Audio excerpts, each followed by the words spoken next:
Good evening, everybody. Dr. Bill Tullo, Medical Director at Oculus, and welcome to the Oculus Clinical Webinar Series. Tonight, the title of our presentation is Do You Know Your ABCDs? Keratoconus Staging and Progression Review with Dr. Trevor Fosso. Before I introduce Dr. Fosso, a little housekeeping. If you have questions, please put them into the chat. We have left some room at the end of the presentation to answer any questions. If we get too many questions, we'll answer them via email afterwards. So let me introduce our speaker for tonight. I'm really excited to have Dr. Trevor Fosso, who's the partner at Pinecone Vision Center in Sartell, Minnesota, serving as Director of Contact Lens Services.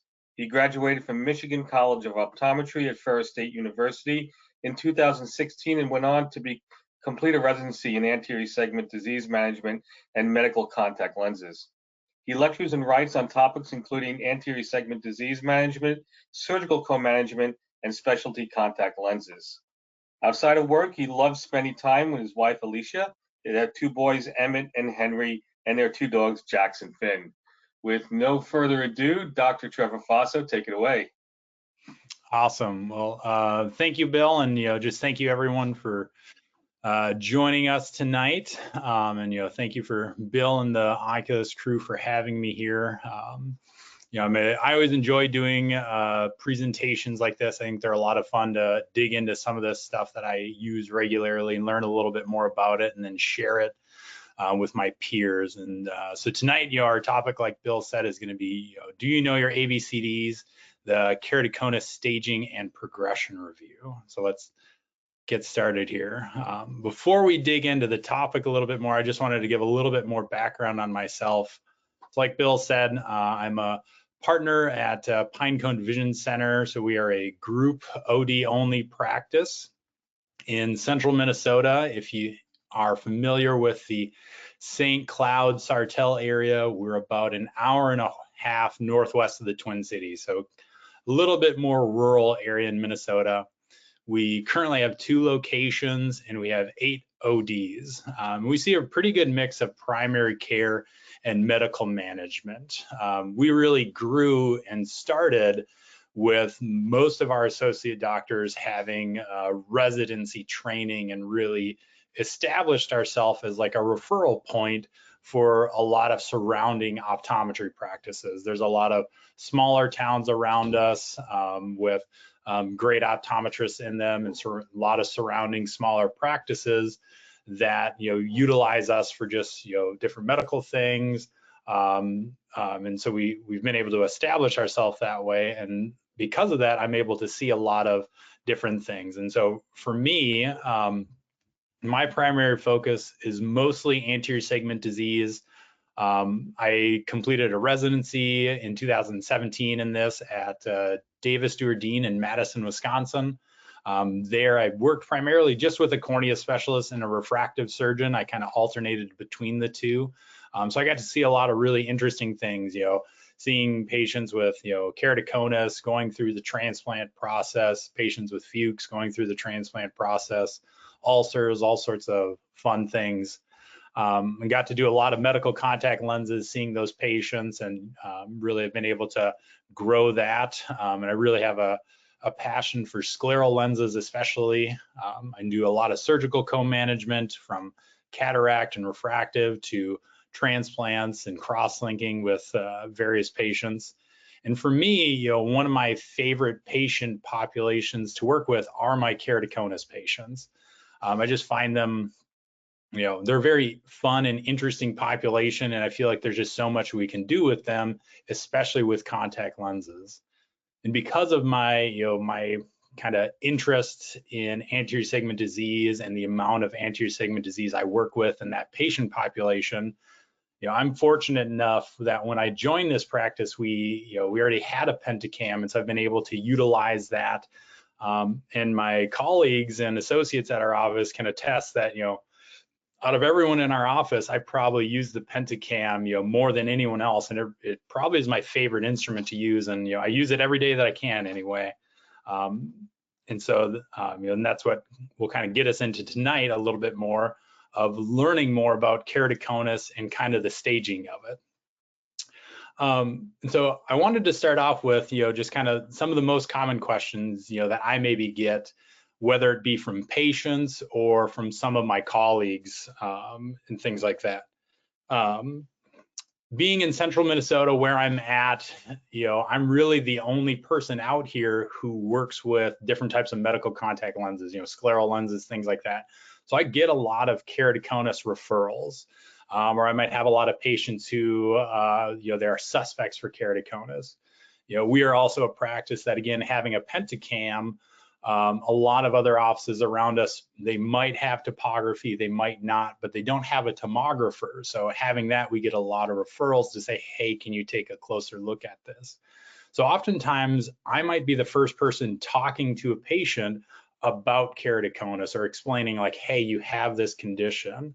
Or I might be getting questions from some of my colleagues in the office to say like, hey, this person has keratoconus, but how bad is it? So these are, common questions that I get from either my patients or some of the other doctors in our office. And so to be able to go through and say, all right, this is what it is, and, give us an idea of how bad is it? So I wanted to start off with first, what is keratoconus? Traditional diet or definition of keratoconus is that it is a non-inflammatory corneal thinning. But this is a pretty broad definition. This can include a lot of other corneal degeneration, such as like Tyrion's marginal degeneration, that obviously is very, very different. And so in 2015, I'm sure, if you haven't read this, I'm sure many of you have, but they came out with the global consensus on keratoconus and ectatic diseases in 2015. And this is a group of cornea specialists from around the world that basically came together, and they broke up into 3 different subsections. And one subsection literally just looked at how do we define keratoconus. So they came up with a more uniform definition that everyone could agree on. And these are the 3 criteria that they came up with. For a patient to be defined as keratoconus, or someone to have keratoconus, they need abnormal posterior ectasia, they need abnormal corneal thickness distribution, and they need clinically non-inflammatory corneal thinning. So those are the 3 components that together, that gives us our definition of keratoconus. Oh, there we go. This group also came up with a couple of other consensus statements talking about keratoconus and other ectasias. One, they said, the conditions of keratoconus and keratoglobus are two separate clinical entities. They also said that unilateral keratoconus doesn't exist. It's not, it might be very asymmetric, but keratoconus in its nature is a bilateral condition.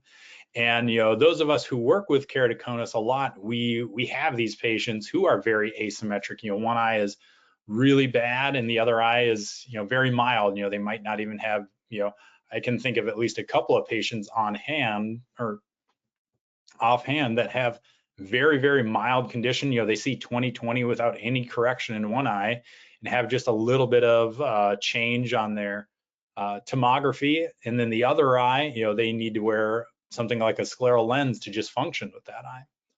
And then also the conditions, keratoconus, pellucid, and keratoglobus, really the big distinguishing factor about them is their thinning location and pattern. Otherwise, they kind of fall into a similar subgroup there. So now that we had a group that came up with, all right, our definition of keratoconus, then we really needed to come up with a good way to identify keratoconus. Do we look at just our clinical findings via slit lamp? Are we looking for those things like Vogt striae, Flesher's ring, scarring, those different types of things? Or are we using our technology? And then once we also have that, once we know we have keratoconus, how are we going to classify it, using some of those different things? And out of that need, that's really where this Topometric Casey staging display from the Pentacam really came out of. Before we break this down though, I wanted to look at just another display that somewhat precedes this one, came before it a little bit. Just because I think it helps us understand the ABCD grading and the Topometric Casey staging. And that's the Belin Ambrosia Enhanced Ectasia display. So this display, it was developed by Michael Belin and Renato Ambrosio, and it is somewhat of a precursor to the ABC staging. However, this map isn't really intended for keratoconus specifically. It really came out for identifying refractive surgery patients and screening out patients who have abnormal corneas, whether it be ectasia or different things like that. And so to start off with, we're going to actually break this down a little bit. So here's just an overview of a display. And for those of you who are familiar with this, there's obviously a lot of information on here. And what I want to do is just go through and break down what is everything telling us and what does it mean and how is some of this stuff calculated. So to start off with, we're going to start on the left-hand side of the display. So the graphic kind of color maps. And really what these maps are, so these are corneal elevation maps. We've got in the left-hand column, the front surface elevation maps, and then in the right-hand column, the back surface elevation maps. The top row of these maps are the initial best fit sphere. So what happens is the scan takes a look at the cornea, measures kind of what it, gets an idea of it, and then tries to fit a best fit sphere to that cornea, and then it measures the elevation based off of that. You can see in the graphic that I have in the lower corner there, we've got, I've got an example of a normal cornea and somewhat more of an ectatic cornea. Well, for a cornea that's a normal cornea, that best fit sphere, when it creates one, because it's usually a fairly normal shape or more of a circular shape, that best fit sphere lines up pretty well. So those elevation differences aren't that big. However, with the more ectatic cornea, the best fit sphere has to get adjusted to account for that area of elevation in the ectasia. And then that results in larger areas of elevation difference compared to the best fit sphere. So it kind of makes those pop out a little bit more. And then again, that's the initial best fit sphere kind of highlighted in this red box up at the top. After the initial best fit sphere, then we have what is called the surface optimized best fit sphere. Now, when it creates the initial best fit sphere, it's looking at an 8mm fixed optic zone. For the surface optimized best fit sphere, it takes that 8mm zone and then identifies the thinnest point in the cornea and kind of isolates the area that's about a 3.5mm zone around that. That number actually ranges anywhere from about 3 to 4mm. That's kind of calculated and determined by the software. And then it ignores that area of elevation to then create a new best fit sphere. So again, for the normal cornea, the surface optimized best fit sphere and the standard best fit sphere are pretty similar. They line up pretty well with each other. For the ectatic corneas, the new surface optimized one, because it's ignoring this area that's sticking out here up at the top, that area of ectasia, then that new best fit sphere and the difference between the original best fit sphere are much further apart, or they're more different there.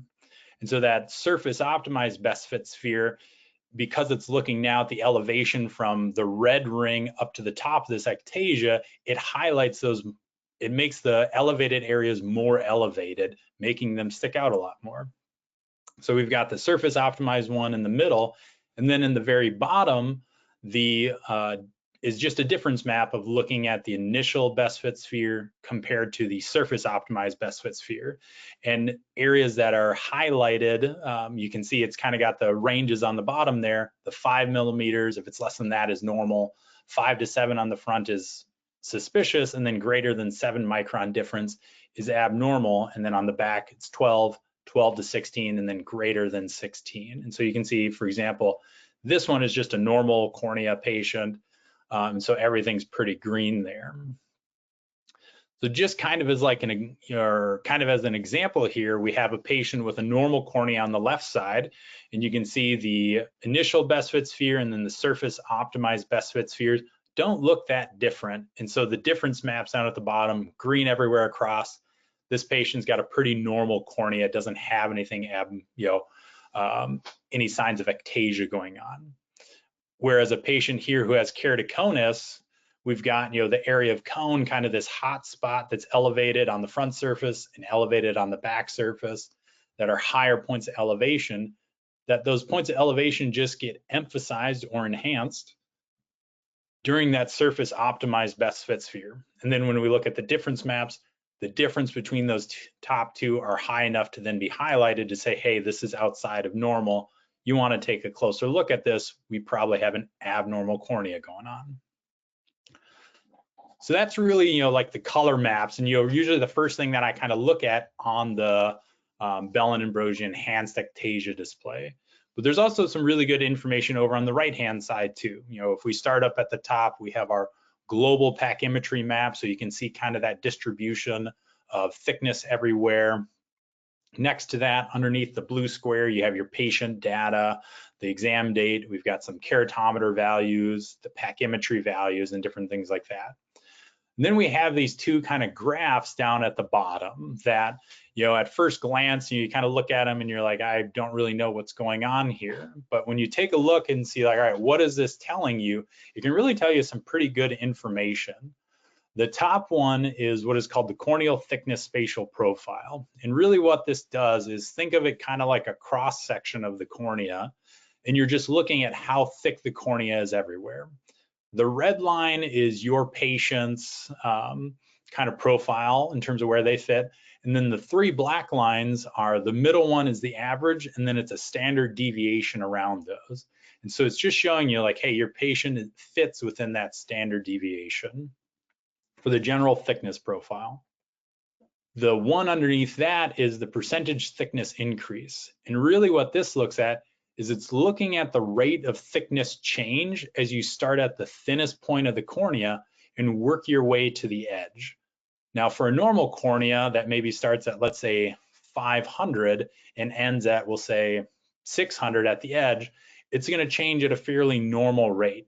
But for a patient who has keratoconus and might start at 450 at the thinnest point and still end at 600, it's going to change at a much higher rate. So you'll actually see those patients with keratoconus, their graphs will be below that range instead.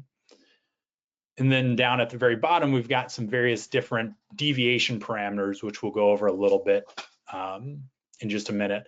And those again are highlighted. Yellow is suspicious, red is abnormal. So again, here's just a couple of examples of, we've got a normal patient. We look at the global thickness map. We've got our nice greens and blues, nothing too crazy. The thickness spatial profile falls within that standard deviation. And then the percent thickness increase, again, falls within that standard deviation range. Then as we go to the mildly ectatic cornea, they start a little thinner, kind of at the upper range of normal, and kind of progress to a little bit, thicker than normal as we get out. So their rate of thickness increase, or their percentage thickness increase, is just at a higher rate than a normal patient.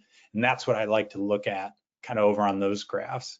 And then you've got a patient who is severely ectatic, has obvious keratoconus, and you can see again that spatial profile starts off thinner and increases, but that percent thickness increase really changes at a very high rate. We're going from, the normal cornea goes from 567 to about 650, whereas this one we're going from 433 to about 625.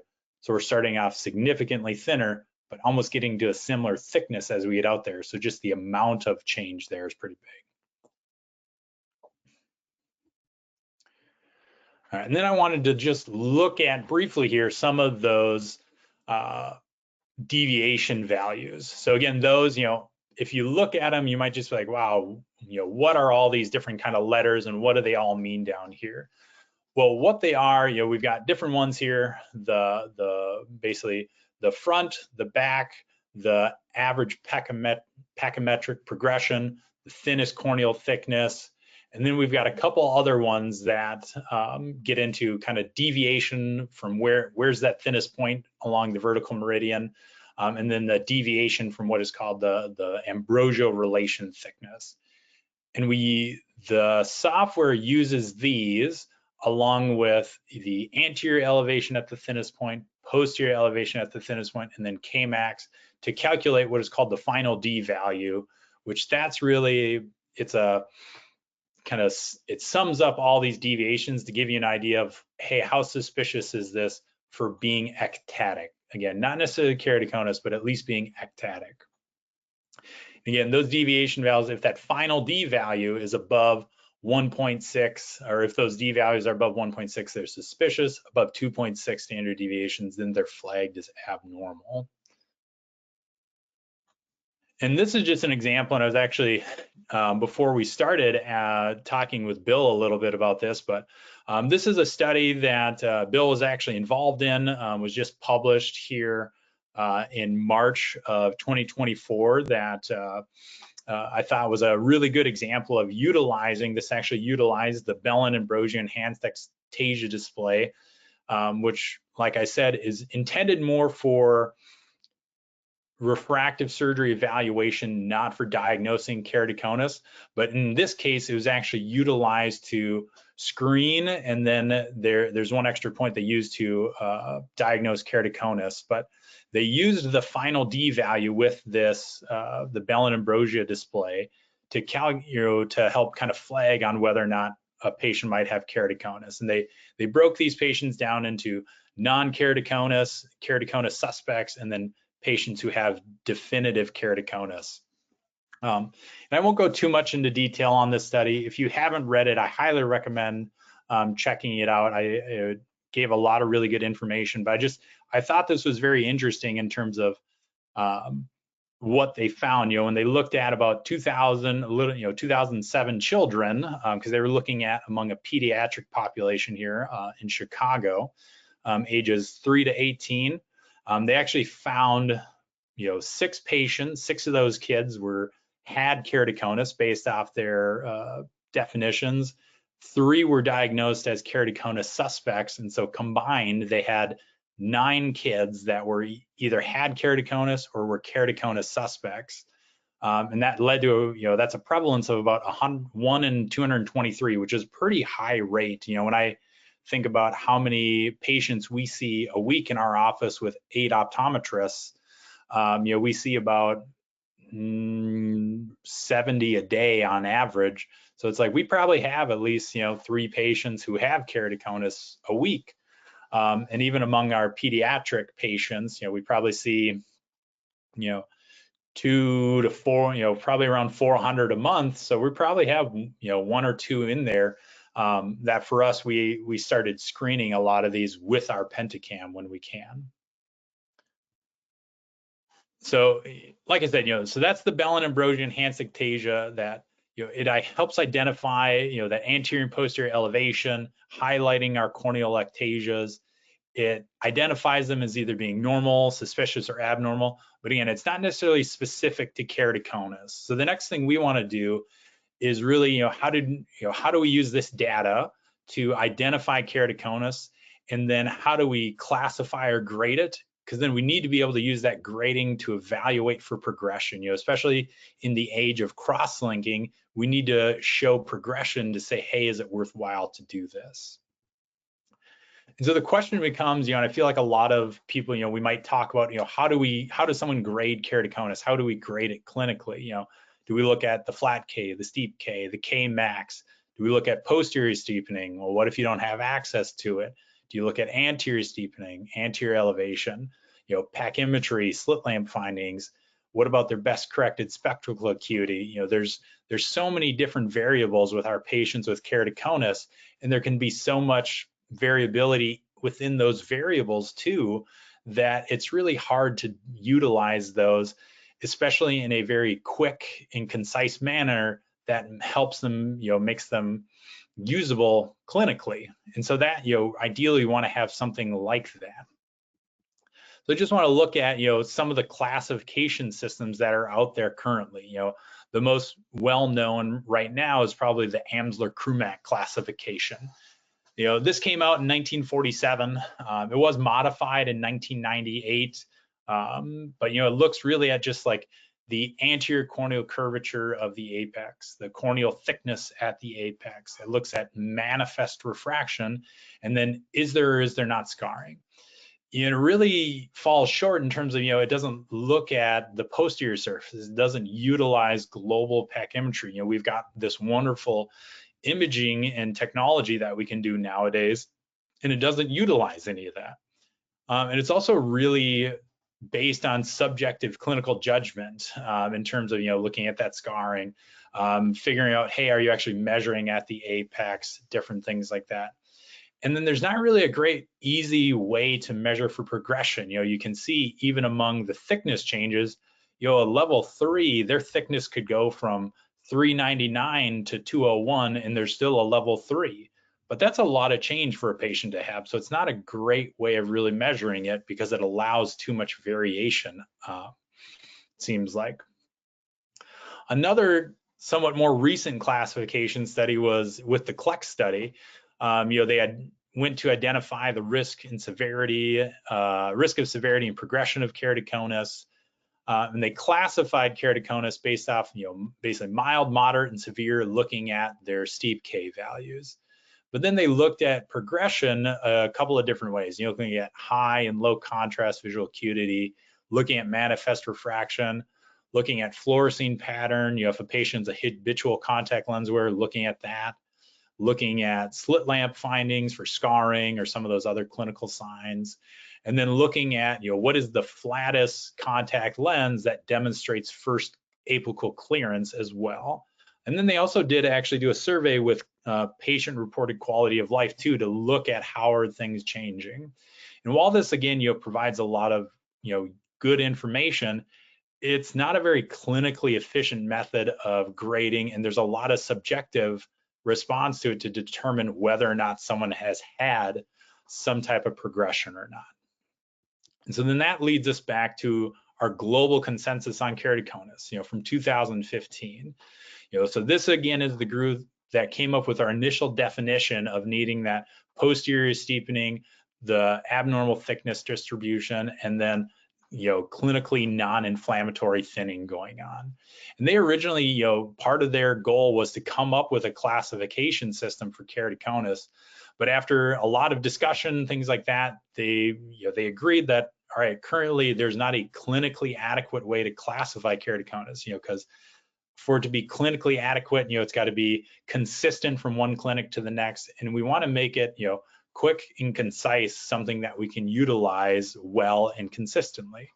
And in the end, they just weren't able to come up with a system that everyone agreed on and decided to hold off until later.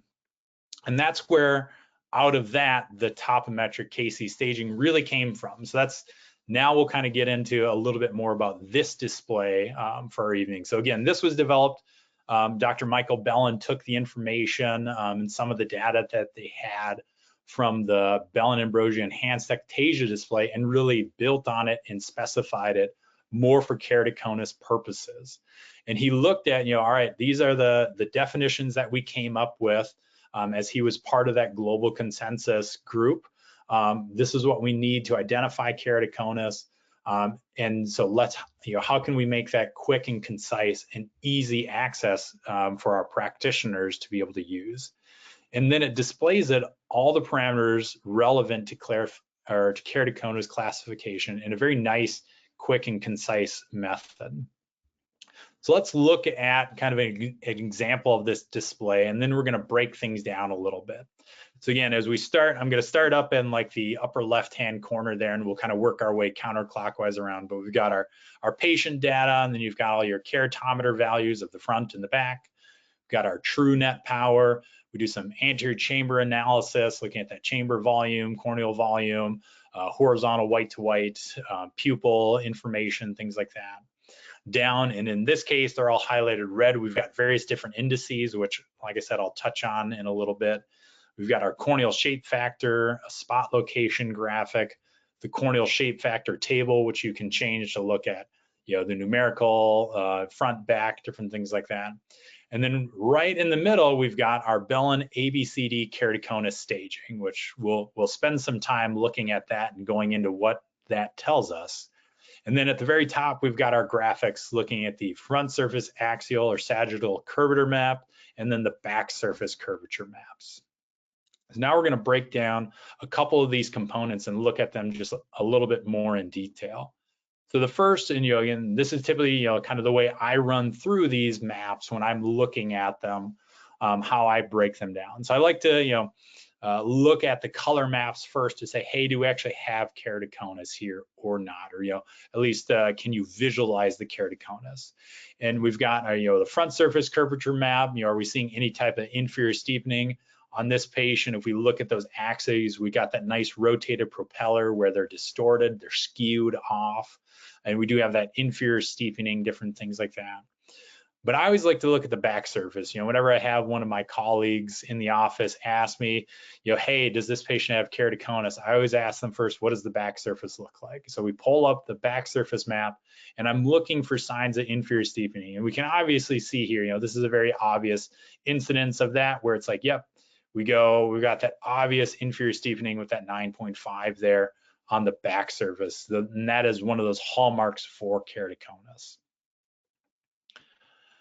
Next, I like to look at the different indices that are here. And again, this is another one of those examples similar like on the Belin Ambrosia display. You might look down there and be like, what is the alphabet soup down here? And there's a lot of different things going on here, and I'm not going to go into them too much, but all of these are specific indices for keratoconus, and they look at various different components of keratoconus. I've got them here on the slide. If you want to, come back and read them, that's great. Otherwise, I highly recommend, if you're like, I don't want to find it on the slideshow, if you are really curious about what they are, the Oculus Handbook for Pentacam, you can find the display area for this one, and it gives you a nice table, similar table and summary of what this, and it breaks down what each of these are very, very well. But it's nice to be able to read them and take a look and say, like, okay, this is what this indice looks for, things like that. So I do encourage you, if you're interested, to take a look at what each of those variables mean. And then we've got our Topometric Casey staging. So, once we know someone has keratoconus, how do we grade that keratoconus? And that's where there's so much variability. And especially with keratoconus, it's so hard to say, like, I'm going to grade it off of one specific variable. One variable really doesn't do keratoconus justice. You've got to look at multiple different factors. And so what the ABCD classification looks at is it looks at 4 different factors. It looks at the anterior radius of curvature, so it identifies the thinnest point, and then looks at a 3 millimeter zone around that to figure out what's the anterior radius of curvature within that 3 millimeter zone. Then it does the same looking at the posterior. So we've got anterior, then we've got posterior or back surface, looking at that curvature right there. We've got corneal thickness for our C, looking at the thinnest pachymetry value there. And then it looks at distance best corrected spectacle acuity. So the first 3 are all calculated by the software, and then you can go back and input in their acuity later on, whatever, when you take the time and do a good refraction on them, what you can kind of get them to. And so for this patient, for example, the software calculates them or grades them as being, a 4 based on the anterior curvature, a 4 on the posterior curvature, a 2.2 on the thickness, and then a 2 on the distance corrected visual acuity. And then to grade each of these, it rounds it down to the lowest, or rounds down to the next whole number. So our 4s, those, the 4 pluses stay at 4, 2.2 goes down to 2, and then this 2, and I'll show you on the next table, actually goes down to 1. And that's what gives us our grade here of the A4, B4, C2, D1. And so by being able to kind of classify keratoconus and knowing, all right, A looks at the front, B looks at the back, C is the thinnest point, and then D is how well they can see, you can get a better understanding, just by someone telling you like, oh, this is an A3, B2, C2, D1, gives you a better idea of, all right, what is that person's keratoconus like? Because it paints a better picture by giving us all those different variables. This is just a table of the ABCD classification, so how it breaks down by each stage. And there's actually 5 stages. So there's stage 0, 1, 2, 3, and 4.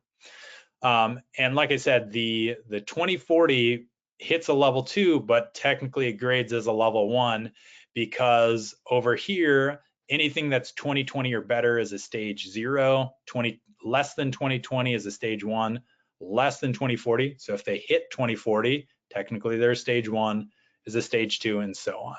But you can see how these just break down roughly in terms of some of those values. So let's just look at a couple of examples of the Topometric Casey staging display overall. So this is an example of just a normal cornea patient. If we look at the axial maps up above, again, not too, nothing really sticking out, no significant inferior steepening, anything like that on the front or posterior surface. If we look at all our indices down below here, nothing gets flagged. And if we look at the ABCD classification, we're a 0.1, 0, and then a 1. But overall, pretty normal, like we expect for a normal cornea. Here's another example. This is a patient that, if we look at their maps up above, again, we don't really see any steepening, any signs of ectasia on the front surface, any signs of ectasia on the back surface. But if you look at some of these down here, the minimum radius there and some of those, they get flagged. So we do have a couple indices that get flagged that say, hey, this might be keratoconus. And then the front and back surface actually grade at a 2 and a 3 in terms of their curvature, but our thickness is fine. I didn't put the best corrected spectral acuity in here because this patient has some amblyopia. He's only about 20/40 in one eye and I think like 20/200 in the other eye. But you can see his get flagged and are abnormal because his Ks are 50 and 52. He has a very, very, very steep cornea, but it's a normal cornea instead. So kind of an abnormal eye that's, at least not an ectatic eye, but he definitely has a funny eye. Here's another example of a patient who, this patient, I think when this scan's taken, she is 10 or 11. So again, she has, if we look at our front surface here, not too abnormal. If we look at our posterior surface here, maybe a little abnormal, but not too crazy. But the biggest thing that gets flagged on her is actually her thickness. Her pachymetry is only 400. She has very, very thin corneas. This patient we actually started seeing, actually this one might be from earlier on, but we started seeing her, I think when she was about 6.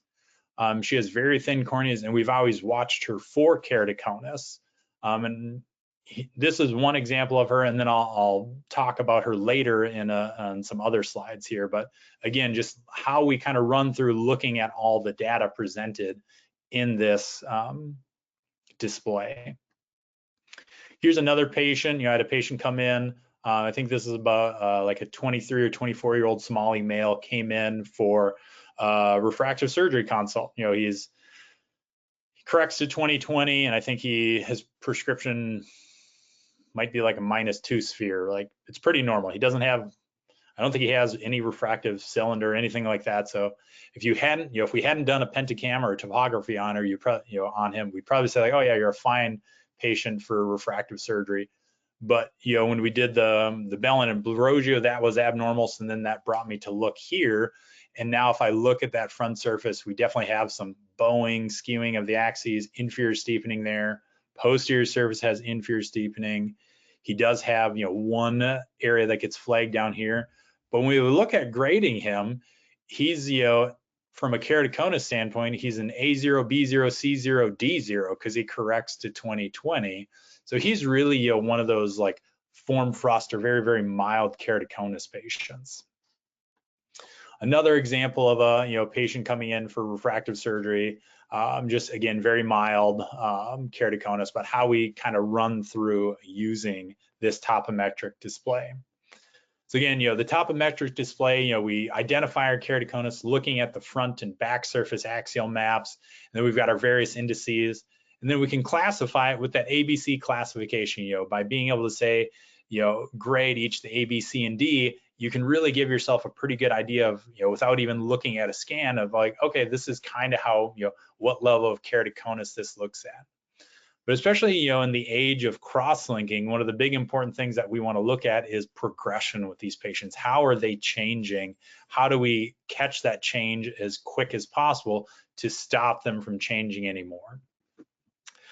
So first, and whenever it comes to keratoconus, I always seem to come back to the global consensus on keratoconus and ectatic disease, and they came up with our definition of progression. So how do we define progression? Well, what they look at for progression are we need at least 2 of the 3 changing at a magnitude that's above the noise of the instrument. And what they said is, all right, we need either steepening of the anterior surface, that's A in our ABCD, steepening of the posterior surface, that's B, or we need thinning or an increase in the thickness or increase in the rate of corneal thickness change. So we need thinning, C. So we were looking at our A, B, and C here to see, hey, are 2 of those 3 changing at a rate that's above the normal noise? And so that's where now we use our ABC, that grade, a similar display. We've got the Belin ABCD progression display, where we can look and compare different scans of a patient from different times, put them next to each other, and see how that A, B, C, and even the D are changing on these patients. So, and this is an example, and we'll look at a couple others, but I'm going to break down kind of what this looks like. So we're going to look at just the A here, just so you have an idea of what each of these little bars, because this patient we had a lot on. This is actually a patient who the first scan is from, I think, 2012, and then the most recent one is from 2023.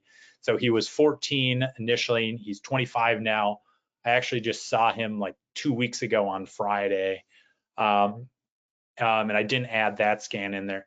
But this was before he developed keratoconus to when he developed keratoconus to he had cross-linking, and then afterwards. But it starts with, we've got the oldest displays up at the top, so 2012 down to our 2023. We've got these green flags of 80 and 95% confidence intervals. Those are for normal, healthy patients. For the red flags, that's the 80 and 95% confidence intervals looking at patients with keratoconus. So if we're above these, our suspicion or likelihood of keratoconus is higher. And then, like I said, this patient had cross-linking, and so there's actually a spot in the this display that you can input that cross-linking date, and then it flags it in there to slide it in between those two to say like, all right, we were changing, progressing. Now we've had cross-linking. Let's see how we stay, if we stay stable or if we start to progress after cross-linking. So we've got at the top of that, we've got our, our 4 displays, and then down at the bottom, we've got a bunch of other ones too that, again, I'm not going to go into each of these. A lot of these are just different indices taken from like the bad display, as well as the Topometric Casey staging display. But for example, we've got the dates at when it was taken. We've got the classifications here, so you can see the classification of this patient as he kind of rolled through.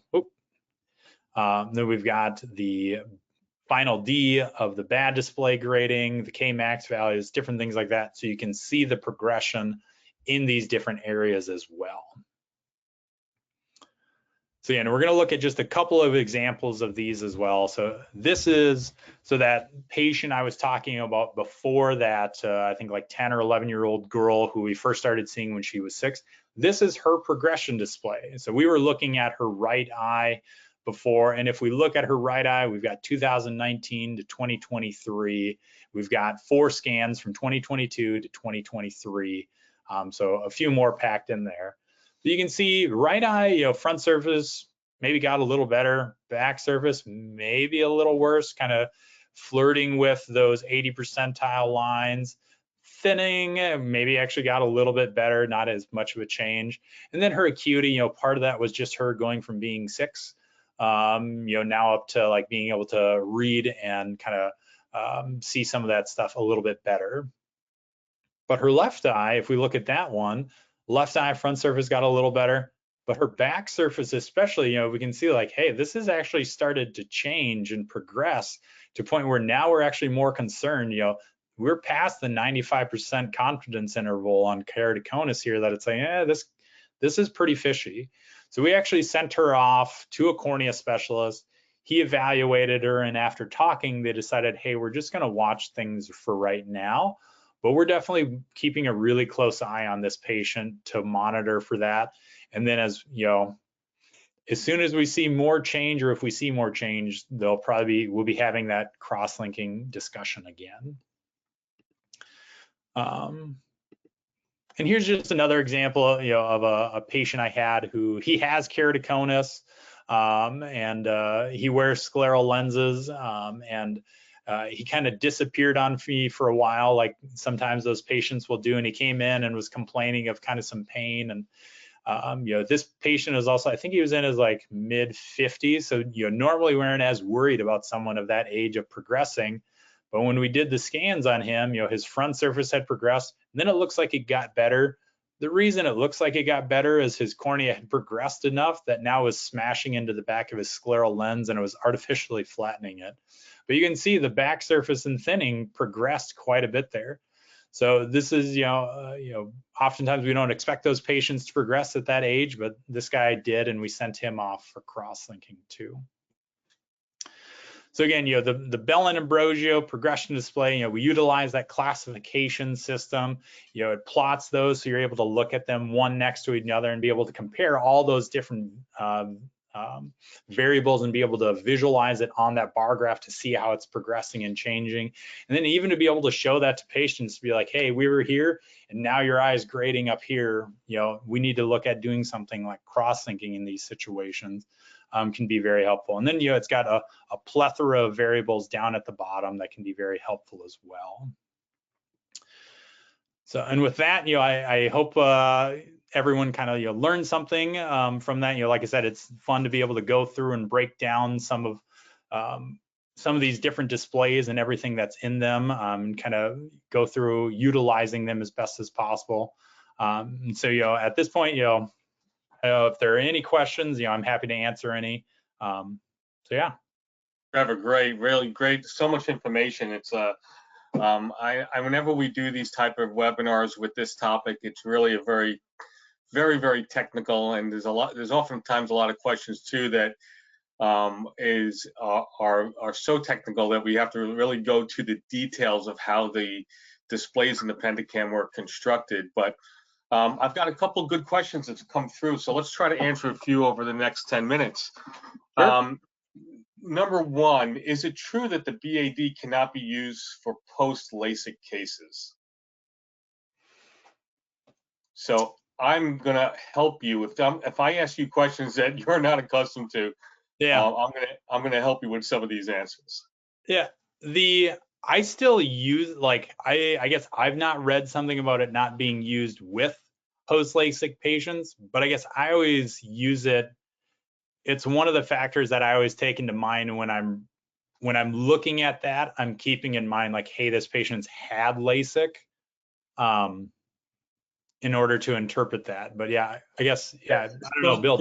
The design of the map, the BAD map, was the normative database includes only virgin eyes. Okay. So any eye that's been altered, whether it's any incisional surgery, any smile surgery, LASIK surgery, PRK surgery, anytime that the curves of the eye or the thickness of the eye has been altered in any way, you really should not use the BAD. The final regression analysis is not made that way, and it's made only for virgin eyes. Mm-hmm. So, and that's a very, very common misconception out there in the ophthalmology and optometry community, and that's why I wanted to ask that question, and try to help people understand that this is really not how that's used. So the question is, well, what is the best way to diagnose post-LASIK or post-refractive surgery ectasia if the BAD is not the best way? Yeah. And I'll share with you how I do it, and Trevor, jump in and tell me how you do it also. The best way, which is not always possible, but it's to take the preoperative Pentacam and the postoperative Pentacam and do difference maps, compare two maps where you're looking at the back elevation. And if you see changes of 6 to 8 microns in that back elevation from post-op to pre-op, that's how you make the diagnosis of ectasia. That's how I do it. Unfortunately, not every patient you will encounter, though, will you have a preoperative Pentacam. So that can be difficult. And at that point, you really just need to look at what you have and see if it's changing over time. Remembering that refractive surgery should not induce back elevation changes just by the essence of doing the procedure. So if you're seeing a patient and you have no prior data and they've had refractive surgery and you're seeing a back elevation again above 6 to 8 microns, that's a patient you should follow very closely and look over time to see if they're changing, because there's no other normative database to really do that. So surveillance is important on these patients after refractive surgery. Yeah, and that makes a lot of sense in terms of being able to look at what did they look like before surgery. But like you said, very me especially, I'm in a point, I'm at a location where it's like I usually don't have that data. I might, I still probably like once a year have a new patient who comes and find me who had what was it, ALK. Yeah, Which wow. I don't even know that they necessarily had some of the people doing that. I don't think had all the right scans before they even did it. But for me, the big thing there's not one display that I always go to. For me, I always have at least 2, 3, or 4 displays that I look at. I look at the Topometric Casey staging. I look at the Belin Ambrosia enhanced ectasia. I look at the Formaps refractive. And that's what, that's one thing that I love about the Pentacam is you can look at the data in so many different ways in such a quick way too, to help you really figure out what's going on here. So I'd say that's the most helpful thing for me is looking at using multiple displays when you can. Yeah, I totally agree with you. I know sometimes they say that too much information can be confounding, but sometimes you need to look at the cornea in lots of different ways. And this brings the next question that we got, and I'm glad you brought this up in your presentation tonight, and that's regarding the corneal thickness spatial profile, the CTSP and the PTI maps. The question about them was, is that map a description from 8 millimeters to the thinnest point? So do you want to take that one, or? Well, I believe, correct me if I'm wrong, but I believe it starts at the thinnest point and then goes out. Correct. And it goes out to 8 millimeters. So it does go from thinnest point out to the periphery. And it is an average of the 25 slices in a 360 degrees of the cornea. So it's not a single slice profile. That red line that you see of your patient is actually an average of all 25 slices at each millimeter increment going out to the limbus at 8 millimeters. So yeah, that is it. Nice. The last question, I'm going to make it the last question because it's probably not going to be a short answer. And the question was, and this is going to lead us probably for me and you to have a little bit of conversation, but at what stage or level of progression do you refer for cross-linking? So Trevor, do you want to talk a little bit about what goes through your mental process and what are your considerations for making that cross-linking referral? The first consideration that I always have when at least having the discussion of cross-linking with a patient is their age. That's the first thing I look at. If I have a patient who comes in and they are newly diagnosed, or I'm just diagnosing them with keratoconus, and they are 45 compared to a patient who's 22, I'm much more likely to talk with that patient who's 22 right away and say like, hey, we're going to at least get this point established and, get a touch point set up for you to like meet with the surgeon. I'm having that cross-linking discussion a little bit more in depth with them. And then I might be referring them off right away. It kind of depends on, I like to see what they think. Many of them, when I say like, hey, I want you to go and meet with someone, they're all, many of them are on board and like, yep, let's go and do it. Others, just like with any type of surgery, some people, the idea of surgery really scares them. And so they do want to watch it. And so in those cases, then I'll watch them maybe in, a couple of months to see how things are changing. Yeah, For my patient, we know from the literature that the younger you are when keratoconus develops, the more likely it is to progress fast and the more likely are you to lose significant vision. So I right. totally agree with you. I think that you have to be more cautious in the younger patients. And the example you gave is perfect. And I would add to that example, what if they're 10 years old? Yeah. And Well, and so, and and they're that's like the 20/20 example I have.